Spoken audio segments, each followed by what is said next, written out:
I have to say something. Precious Williams is in the house. We love Precious Williams. Precious, so glad that you're here. And see, Betty, you have a raving fan who joined us. We love that too. Awesome. Well, hello, everyone. Happy Tuesday, and welcome to another episode of Hummingbird Hour. Hummingbird Hour is our monthly conversation series where we amplify the voices of the unheard and offer stories and insights and suggestions for how we create a more inclusive world and certainly more inclusive workplaces.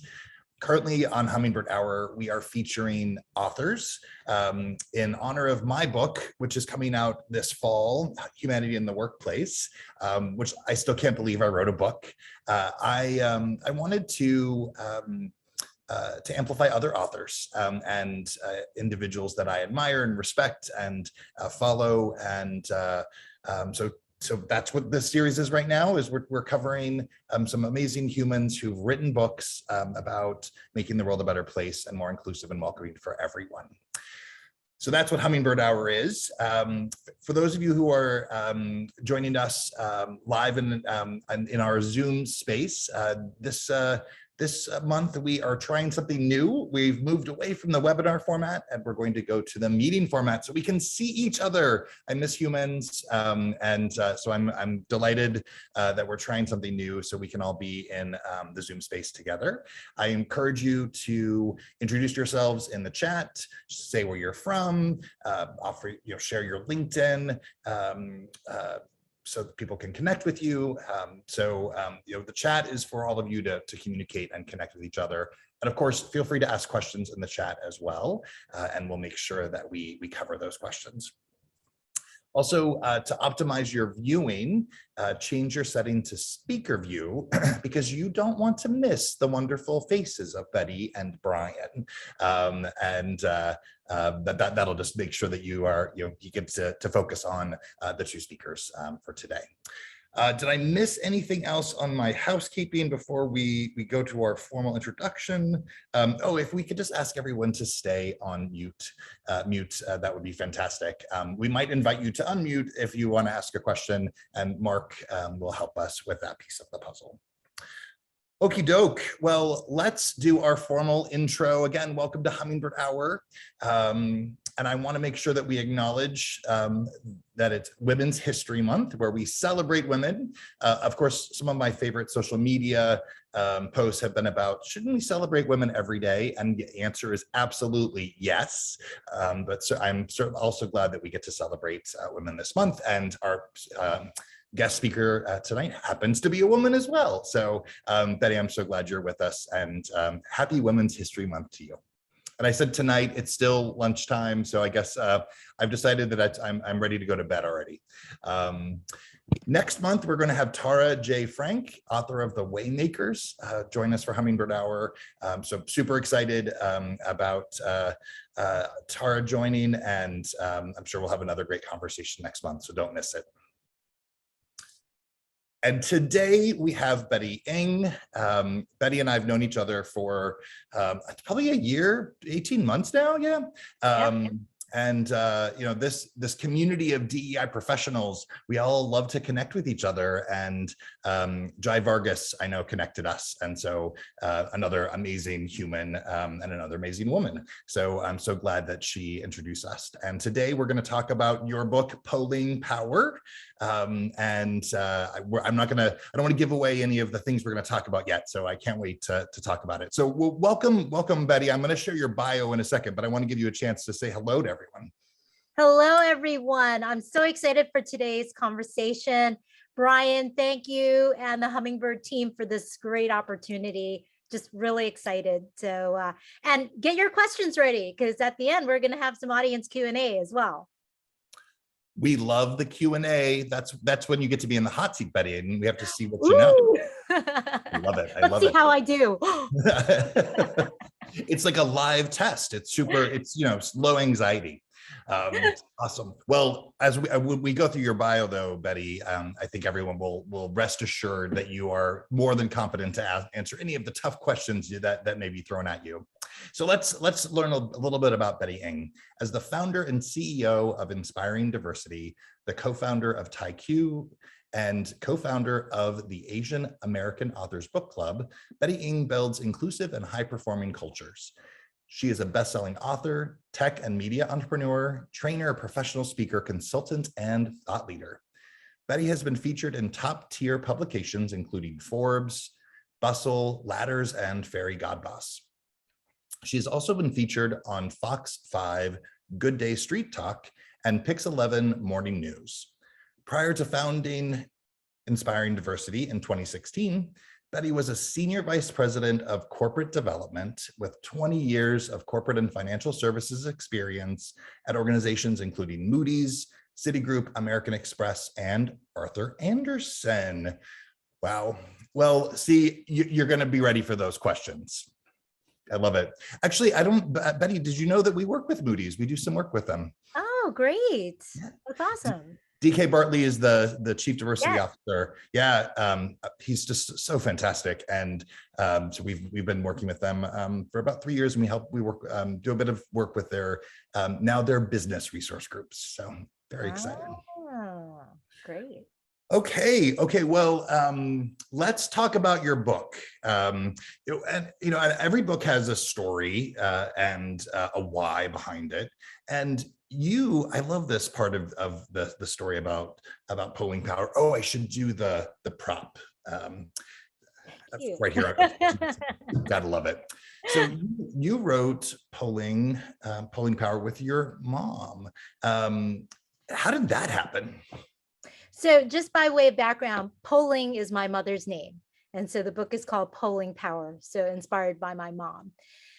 So it goes back to 2015 when I was still at Moody's. I was awarded as a corporate trailblazer for the work that I was doing within diversity inclusion. And mind you, I was not actually specifically in the diversity inclusion space. I had a day job that was doing mergers and acquisitions. My night job was the co-chair of the Women's Employee Resource Group. I founded the Asian Leadership Initiative. And so in 2015, I was awarded as a corporate trailblazer for the impact that I was having in diversity and inclusion, as well as my overall career ascent to become a senior vice president. And so in the process of writing my acceptance speech, I really had to think long and hard about who I am and how I got to, where I am. And frankly, all roads led back to my mom, PO-LING. And as I looked at her name, I realized that every letter of her name, PO-LING, represents an important principle for what it means to propel your authentic self and others to success. And so at that moment, I said, I really want to write a book with my mom and to share our stories and to share this framework. Admittedly, it kind of fell by the wayside for a little bit because I got just so caught up with work and everything. And then probably about a half year after I was awarded, we were all sitting around a dining room table. And, my mom, my brother, my sister, my husband, me, my kids.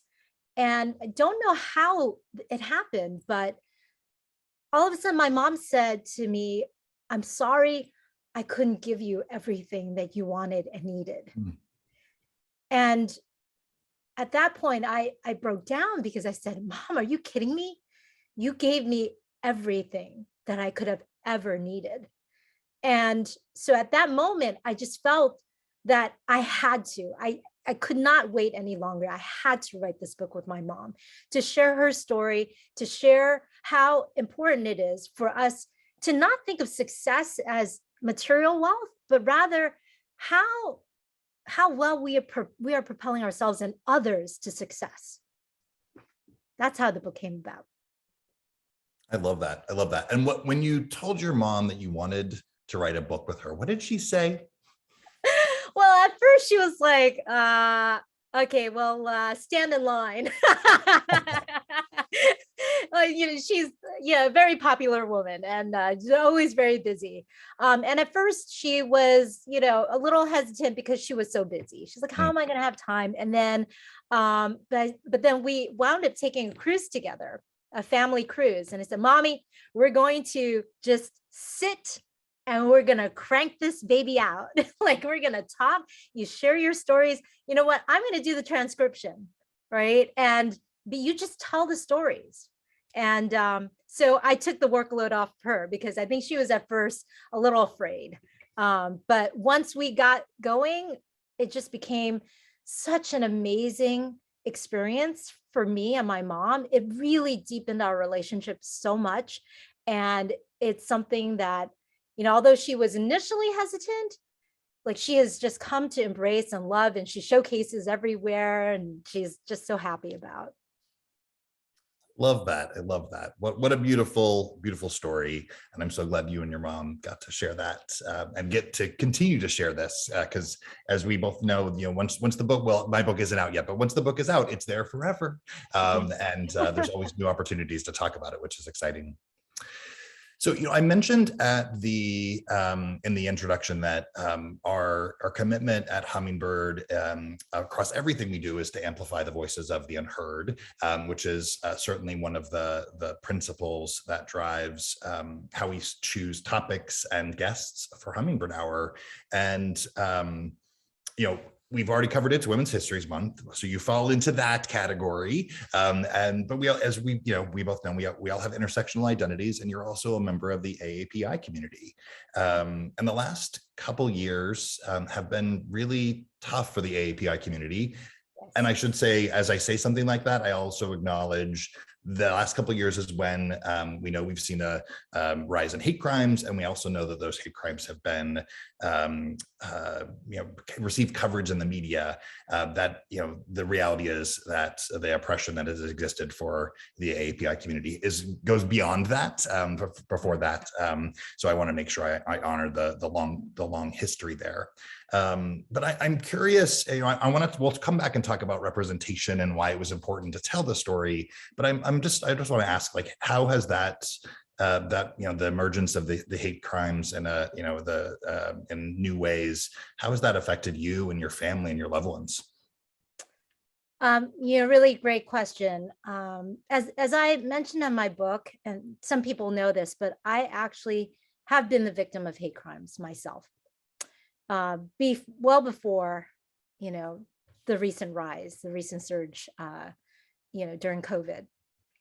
And so, and those experiences, and multiple experiences, mind you, have really impacted me throughout my whole life, and it stays with me.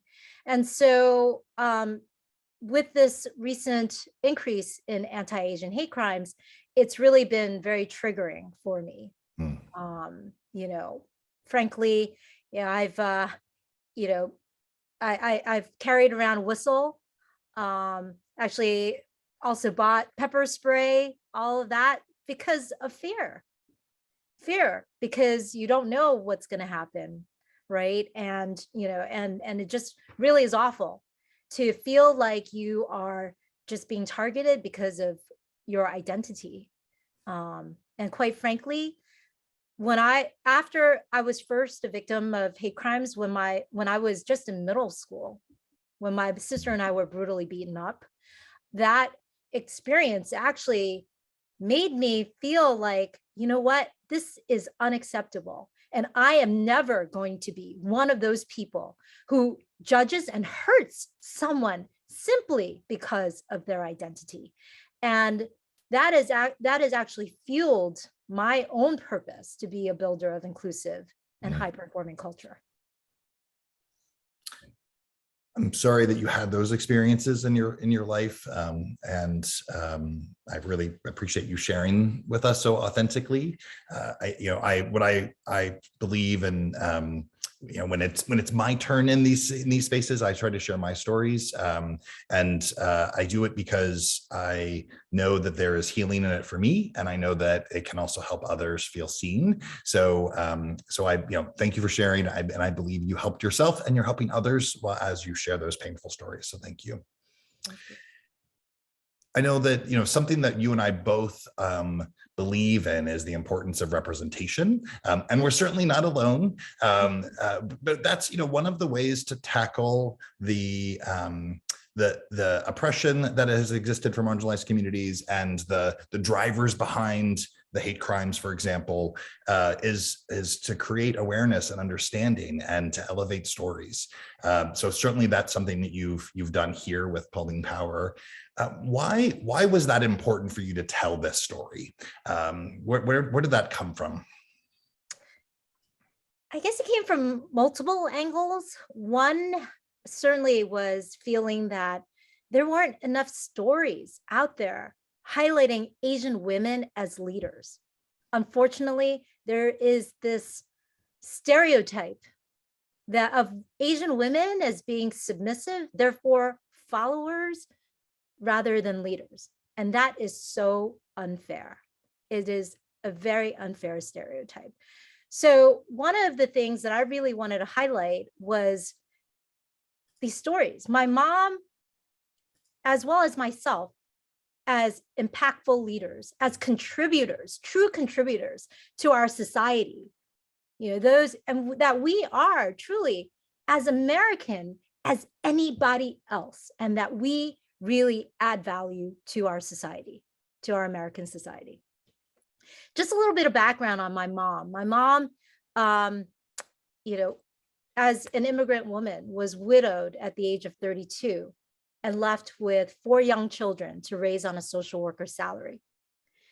And instead of giving up, she persevered for her own purpose and devoted her life to the community, helping everyone from young children to senior citizens. Fast forward about 5 decades, she's gotten well over 100 awards, but more importantly, she's had such a huge impact on so many lives. Even the beginning of last year, she was honored among the 50 over 50 who made New York great. So, of course, I just felt that it was so important to share these stories, because oftentimes this is not the view that most people have of Asian women. But not only that, I felt that there were real powerful lessons that my mom taught me, role modeled for me, that led to this framework that I felt was so important to share with everybody with respect to how do we truly propel not only ourselves, but others to success while managing what matters. When I say while managing what matters, my mom, hey, she raised 4 of us on a social worker's salary, and still did what she did by managing what matters. I really appreciate that you brought in both the personal and the professional into that that description. Something that I think we need to do more of in the workplace is to honor that we are humans as well as whatever job title we have. So I really just want to say thank you for that, because so many you grew up in corporate environments like me, and those environments taught us to edit those statements out, and we got to keep them in. So thank you so much. Okay, now early on in our conversation, which I can't believe it's already been 20 minutes, you were mentioning the framework, so there was the little teaser. I think, is it time to share the framework with everyone? Sure. I can tell a little bit more about like this. I'll share the framework. There are 2 pieces of it, right? There's the polling piece of it. So when I came up with the when I wrote the acceptance speech for the Corporate Trailblazer Award, that's when I came up with the polling framework. And so P stands for persevering for your purpose, your vision, for your authentic self. O is for others, helping others to succeed and addressing pain points that are out there. L is for lead, which is about being proactive in driving change and action, as opposed to waiting for others to do something. I is inspire, which is really about always being at your best, exuding that confidence and conviction for what you believe in and inspiring others to follow you. N is for network, which is not about handing out business cards, but rather it's about establishing, building, and leveraging relationships to make things happen. And G is for grow, which is about always pushing yourself to be better. Not seeing things as failures, but rather as learning opportunities. reinventing yourself, challenging yourself to be better. So I came up with that framework when I wrote the Corporate Trailblazer Award, speech. And interestingly, months before that, I had been asked to speak on a panel for juggling it all. But for me, it's not about juggling it all. It's about managing what matters. And I came up with the power framework. As you can tell, I love frameworks. I love just kind of like crystallizing things into ways that are easy to remember. And power, managing what matters, is really about staying focused on priorities. O for obligations, in terms of what, for whom and for what you're accountable. Worthwhile activities. So what is actually going to be impactful, right? Energy. So what energizes you and those around you? And R for resources, right? What do you have access to? Not necessarily what's in your bank account, but also what you have access to in terms of your network, right? Those resources. So with every, consideration, with every decision that you make, you think about managing what matters, and is what you're doing actually allowing you to meet those power criteria. And then so they were distinct. So PO-LING and power were distinct frameworks at first, and then decided we were going to write this book. And during the process of writing this book, I realized, wow, they actually come together. Because a lot of people were like, yeah, I would love to live by PO-LING. Who doesn't want to persevere for the purpose, help others, lead, inspire, network, and grow? But the question becomes, how? How do you do it? What do you focus on, right? And so how do you make, because there are 1,000,000,001 things that you could do. All of us are pulled in 10,000 different directions, but how do you decide what it is that you're going to do to live by PO-LING? And that's where the power considerations come into play. And so, I'll just show you just quickly on the screen. It actually is a grid, and it may feel overwhelming at first, but it's actually really not. And, if you want me to, I can, walk you through an example. But basically, as you go through each question or each row in terms of PO-LING, like, oh, I'm persevering. Am I persevering for my purpose? If you are you persevering for your purpose while actually still focusing on your priorities, your and your organization's priorities? Are you able to meet your and your organization's obligations while you're persevering for your purpose? Is what you're doing to persevere for your purpose actually worthwhile in terms of the impact that you're having? Is what you're doing to persevere for your purpose energizing you and those around you? And is what you're doing to persevere for your purpose in line with your resources? Do you actually have resources to execute upon this, right? So it's really, an opportunity to self-reflect. It is a decision, evaluation, and measurement tool. So you kind of go through each, right, row. Say, am I helping others? Oh, I'm not helping others. Well, I leave this whole row blank. Oh, I'm leading, yeah. But am I leading in a way that's aligned with my priorities, obligations, worthwhile activities, energy, and resources? So you go through this decision, evaluation, measurement tool. And at the end, you can see where the holes are, right? And that enables you to see, okay, well, what am I doing well? What's missing? And if things are missing, then it gives you pause to be like, you know what? If it's not in line with my energy, why am I doing it? Is there something better for me to be doing that is in alignment with my energy? Oh, I don't have the resources for it. Of course, that doesn't make any sense. Let's dispense of it, right? But if you find, if you do check off most, if not all of the boxes, then you're heading in the right direction. And I know it takes time, and I know I'm the founder, the inventor of this grid, right? But for me, it's this visual that I keep in my head. And actually, I tell a lot of my clients, hey, just print this out, print this grid out, put it by your computer, on your refrigerator.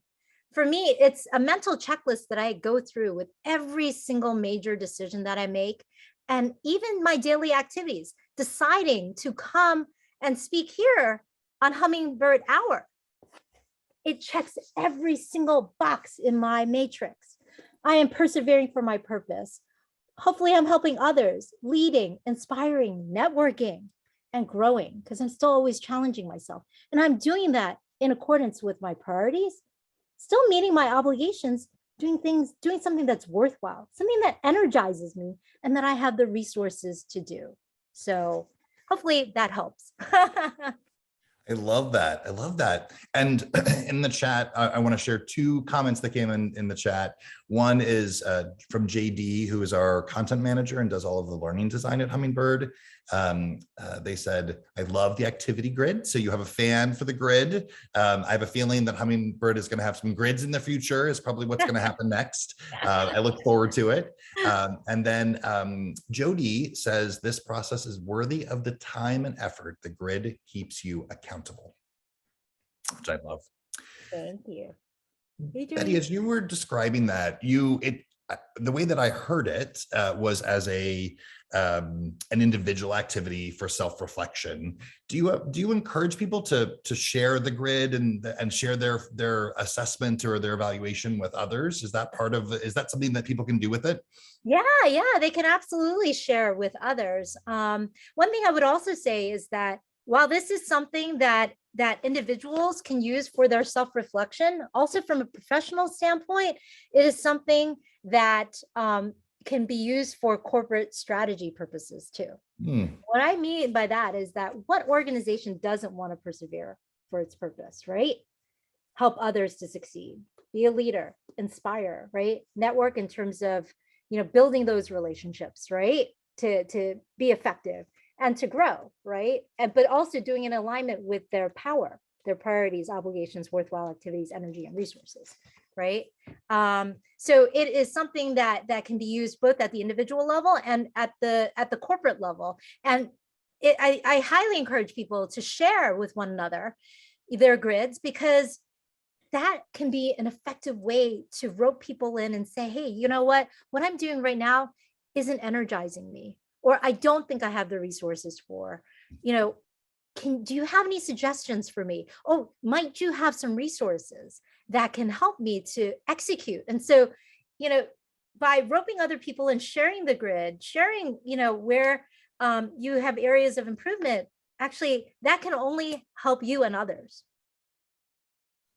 JD also thinks that ERGs could use it for their ERG work, which I love. Absolutely.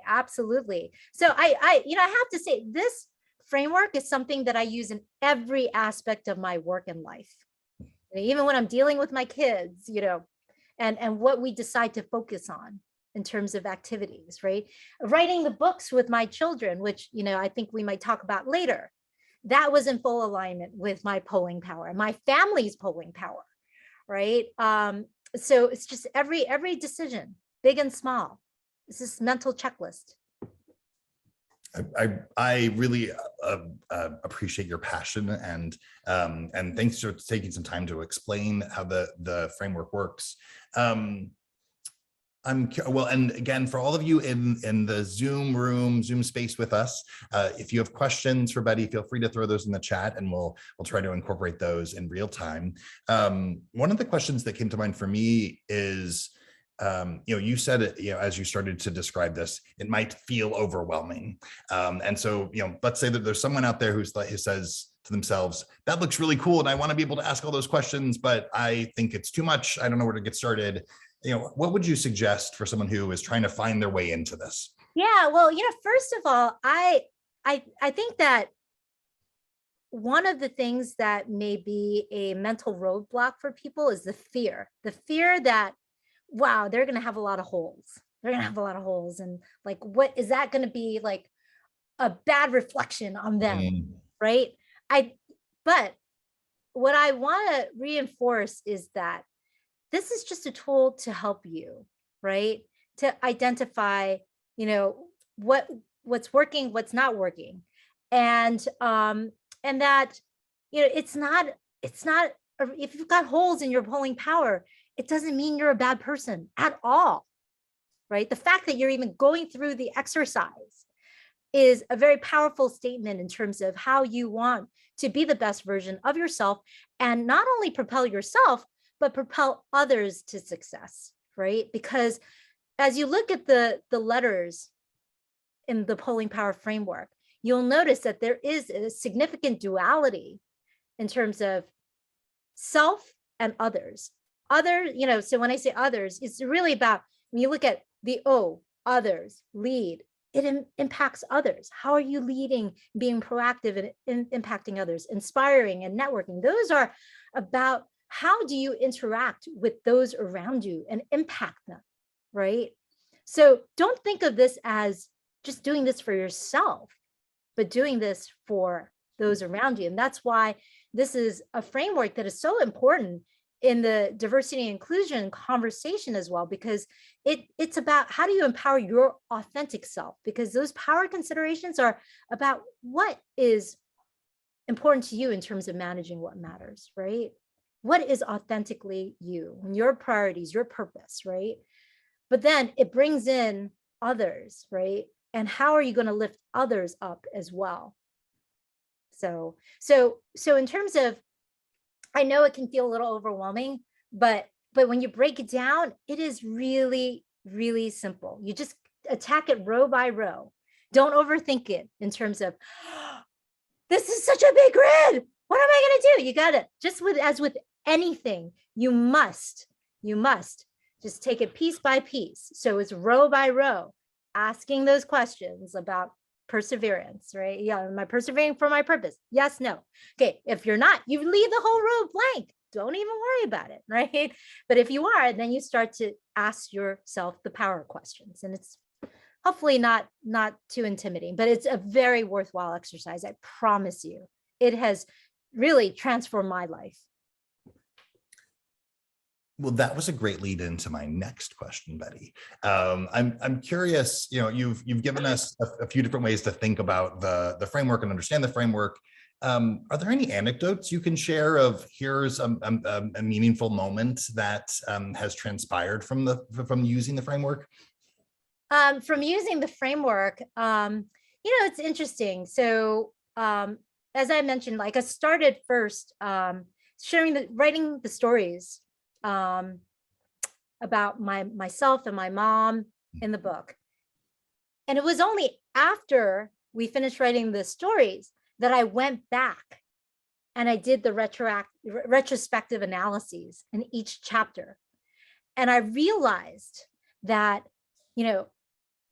that even at a young age, I didn't even realize that I was using polling power at those pivotal moments.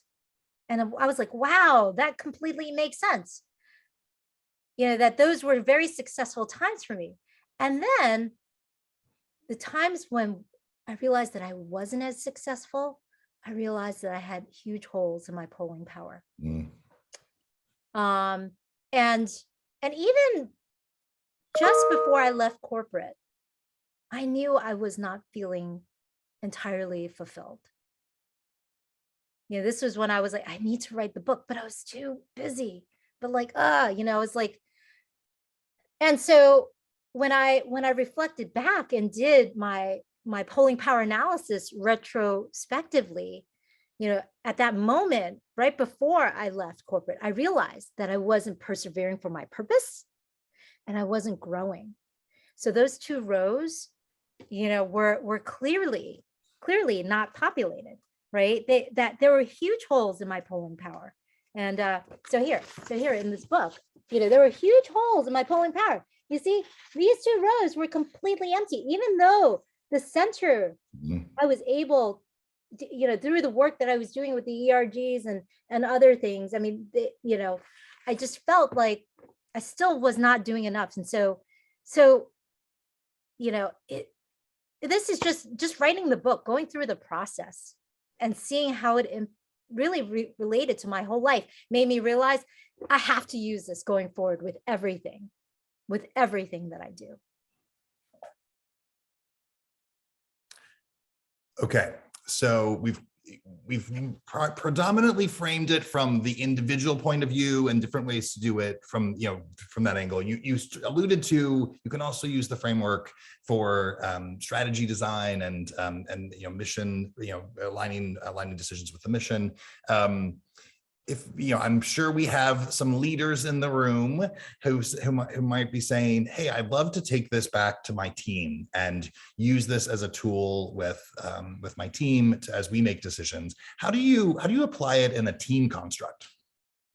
Yeah. So when we go through the framework, actually, when we talk about, for example, the power considerations, it's not just about your own power considerations. It's also about the power considerations for your team and for your organization. And so, JD, I think you had mentioned that this would be a great thing for ERGs to use, even in determining what activities, what programs, you're going to focus on, what's your strategy, right? And so even as you go through the polling, so defining what is your ERG's purpose, right? What is your vision and your mission, right? And are you actually, with the things that you have lined up, is it in line with those things, right? Is your ERG helping others? Are you leading in terms of being proactive in driving change? Or is the ERG actually being more reactive versus proactive? Are you inspiring others? You're inspiring in terms of the actions and really you're helping the community, right, be its best version of itself. Networking in terms of developing relationships and building those networks amongst the ERG members, growing in terms of really pushing yourself, to do new things as opposed to just the status quo, right? And then going through the power considerations, right? And figuring out, okay, is what you're doing aligned with those priorities? Are you still able to meet your obligations? Are they worthwhile in terms of the impact?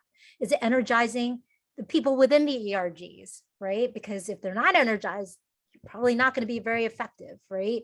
And is it in line with your resources? Obviously, ERGs, all teams have, defined and oftentimes limited resources. So hopefully that helps. Absolutely.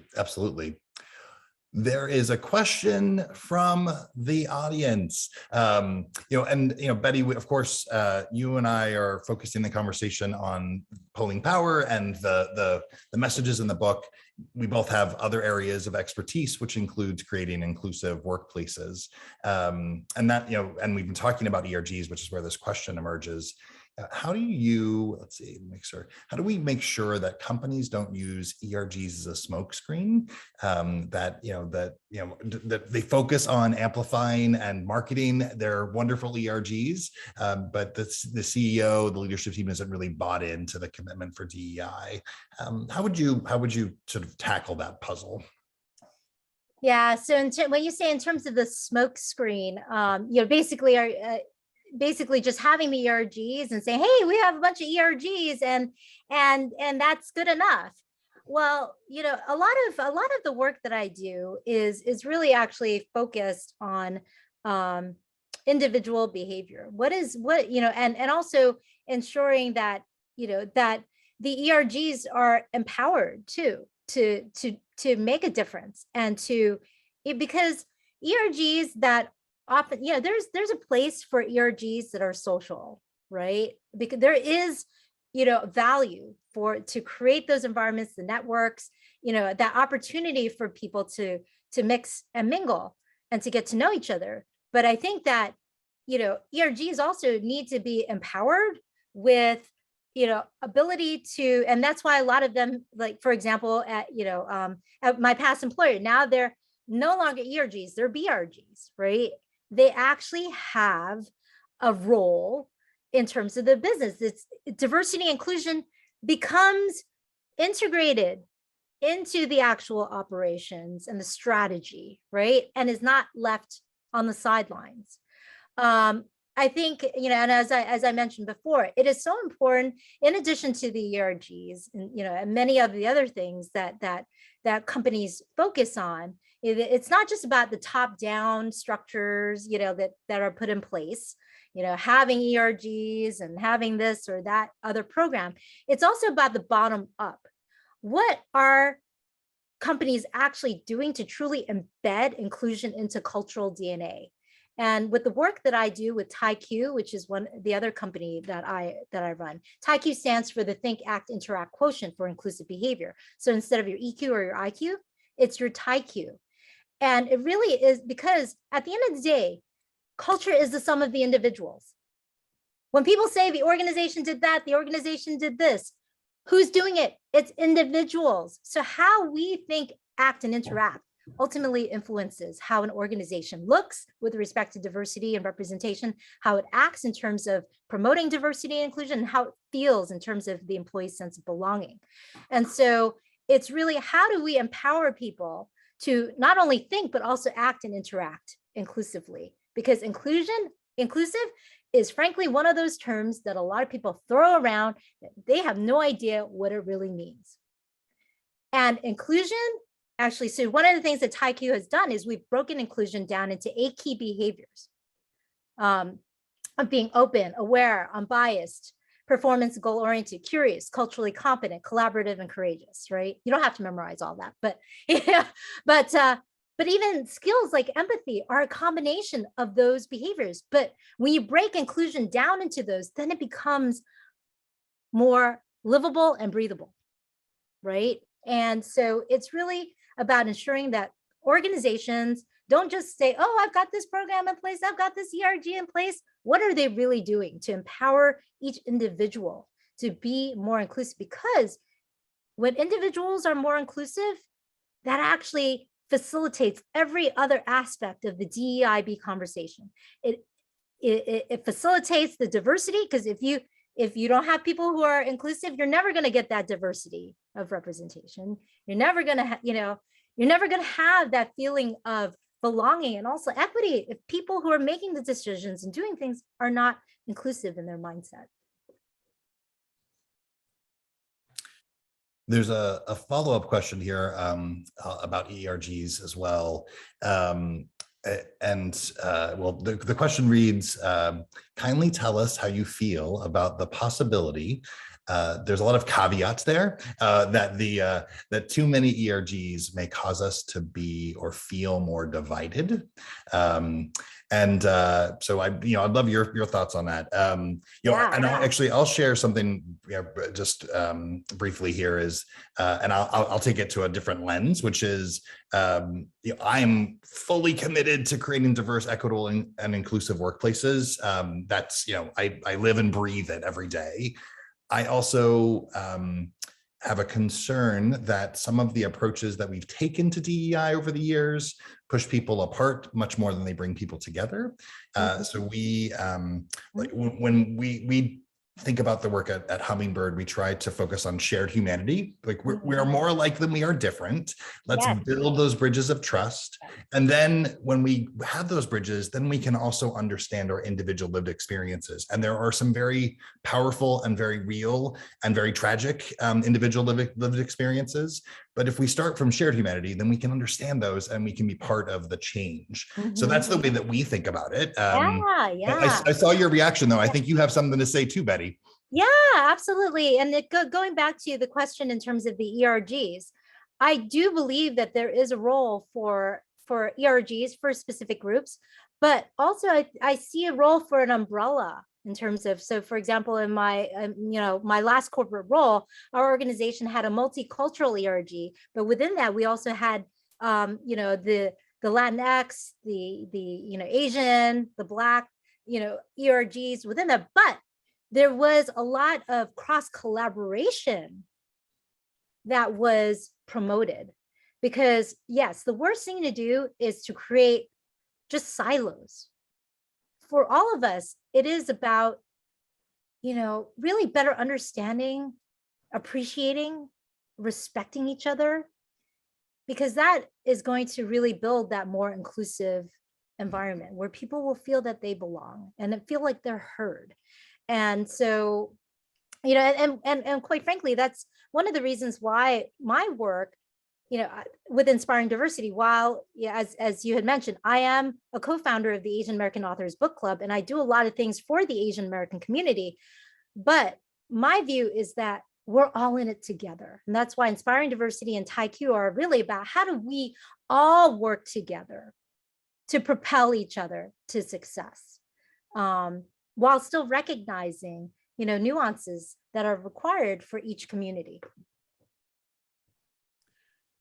I'll just add one other small suggestion or idea, which you already have planted the seed in your answer there, Betty, is at Moody's, one of the approaches that DK has used last year was ERGs, BRGs are often putting on events and programs, and to get access to the funds last year, they had to collaborate with another one of the ERGs. So it was an unlock that required collaboration and understanding each other and sharing those stories, which I thought was such an inventive way to create dialogue, and also to create moments that amplify intersectionality.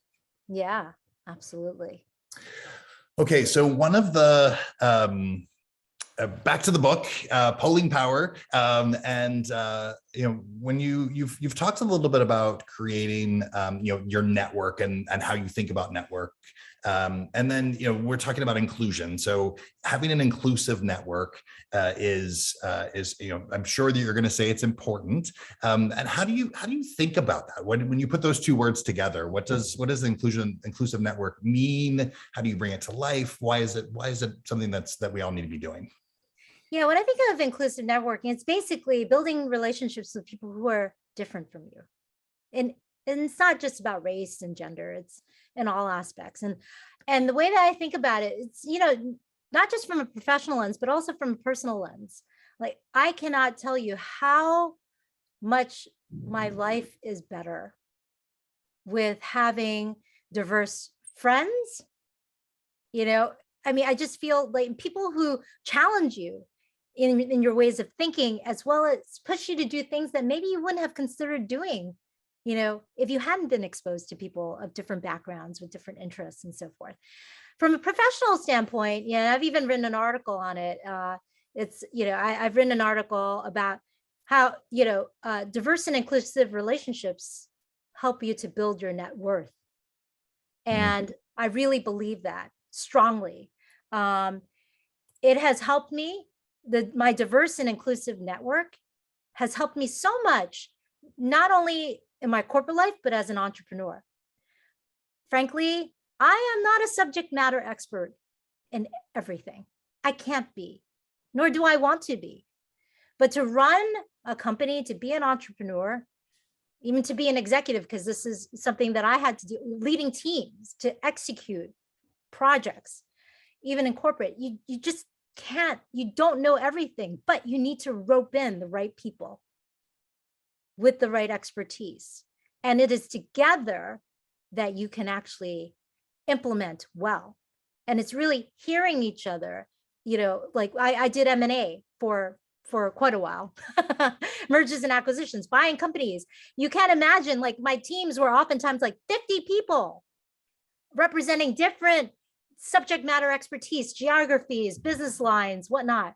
But we had to work together, uncover issues together, talk about the intersectionalities of what one area may have identified that might impact another area, and really have that dialogue and be inclusive of each other, make sure each other are heard, to make sure that we were doing the right thing for the business, right? So the way I see, diverse and inclusive relationships, it's really about diversity at all levels, right? Not just race and gender, things that impact our diversity of thought, which often does come from, our race and gender, but it's not solely that. It's experience, it's, education, it's so many things. And we each have so many stories that are part of our lives and part of our experiences, and we can talk about the invisible and visible aspects of our identities, And then there's all these other stories about, the experiences of, how your relationship with your mom and how that transpired over the course of your life, and having a mom who was a social worker who raised 4 kids, and made sure that you had everything you needed, I'm sure. It's all those stories add up to the humans that we are. The other thing that I'll offer is, so first of all, agree with everything that Betty said. And I would also offer that there's also something that I've come to really understand is very few of us learned how to have meaningful and difficult sometimes conversations with the humans in our lives. So it's, yes, have that wonderful diversity of amazing, unique, beautiful humans in your network and on your teams, and also figure out how to have real conversation, because that is how you really tap into the power of that community. And actually, I'll just since I've said you should do this without giving any tips, I think it's next month, Hummingbird's going to be releasing a guide on how to have those conversations. So make sure that you sign up for the Hummingbird newsletter. This was not intended to be this sign up for our newsletter, but check out that guide, because we've been really developing a framework and an approach to how do we help people have those conversations. Great. Okay, well, we're coming to the close to the end of our hour, and before we go, I know that you and I both share another one of our passions is about children's books, and we have a tagline we've been working on, which is I don't know if working on, it just came up and we use it. It's diversity conversations are for kids too. I can't tell you how many spaces that I've been in facilitating with professionals, adults in the spaces, and they're asking, how do I have this conversation with my child? How, are there tools or resources? So I know that we released My Grown-Ups last year, and you and I connected, and I can't remember how long we stayed on that Zoom call, just talking children's books. And so you wrote the Persevering Penguins and Pals. So tell us more about your children's book. Yeah, so actually it's now become a series. It's, the Penguins and Pals series.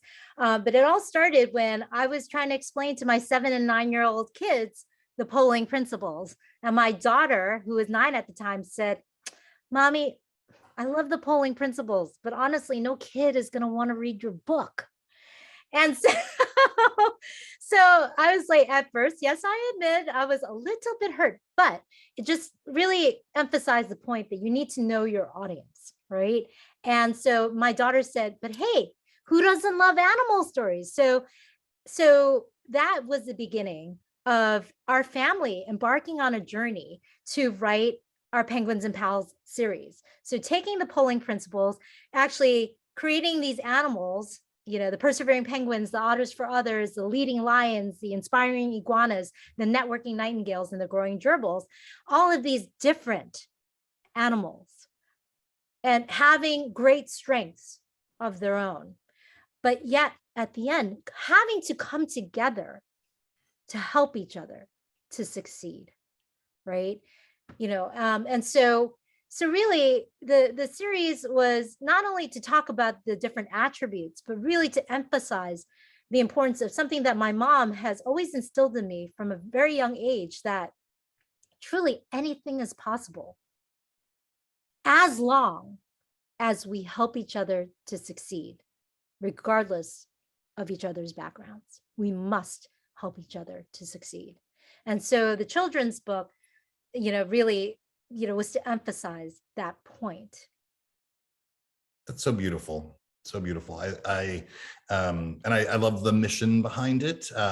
Apparently I love all the things that you're doing, Betty, because I've used that word like 30 times in this conversation. It's really, really great. The other thing, you didn't use this language, but something that I heard as you were talking is, we use that the diversity conversations are for kids too. And then there's this sort of caveat that's understood of, and we should have those conversations in an age appropriate way.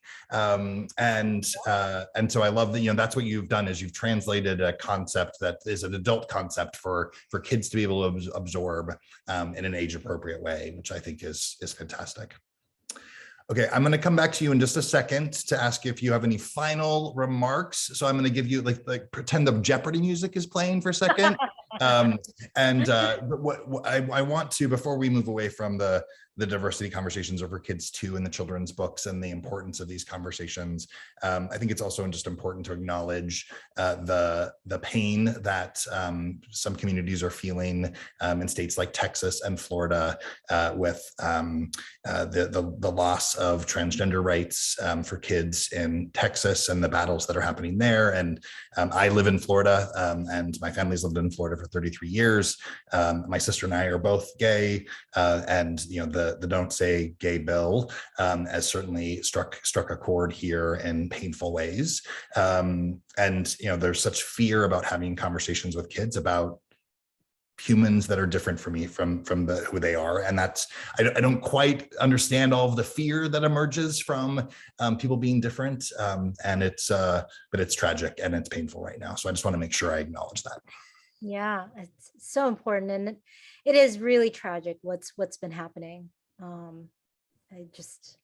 Sometimes I just feel like at a loss for words.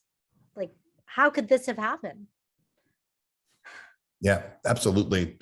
And the other thing that I'll share here is one of my dear colleagues and friends, Sarah Bilal, she texted me last week and she said, Brian, I'm thinking of you and Florida, and it was a very just human, empathetic. I just wanted to let you know I'm thinking of you.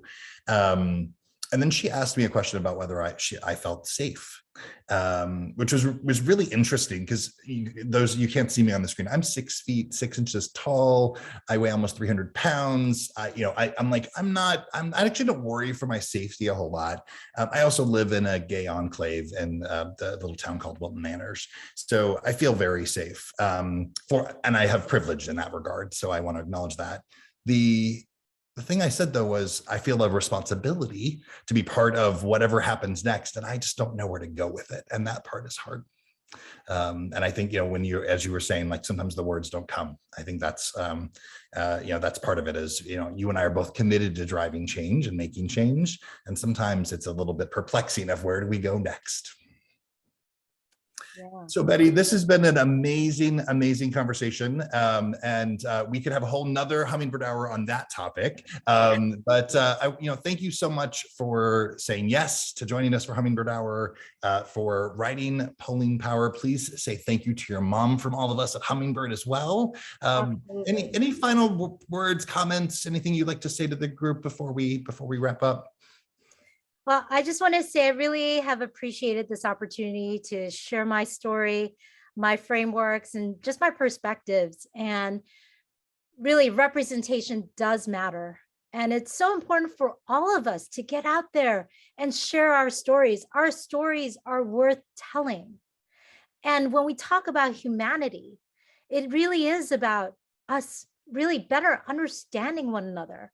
And a lot of that comes from relatability that storytelling does provide, right? That's how I actually have even tackled some of the biases that I didn't realize that I had. It's by getting to know people who are different from me, asking those questions. Like, how has your background influenced your success? What do you love about your culture? What are some challenges that you've faced? And how can we help you? How would you like to be helped in terms of navigating such challenges? Let's share our stories. Let's build that humanity. And I love, Brian, everything that you and Hummingbird Humanity are doing. So incredibly worthwhile. And thank you so much for this amazing opportunity. And I really look forward to us collaborating more in the future as well.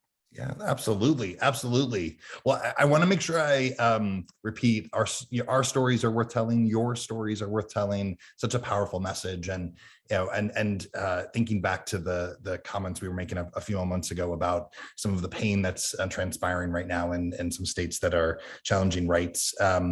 You know, that's driven, I believe, in large part by fear and not understanding and not having the connection with others that are different. So one of the ways that we can be part of that change is sharing our stories. So yes, your stories are worth telling. Betty, thank you. Thank you so much.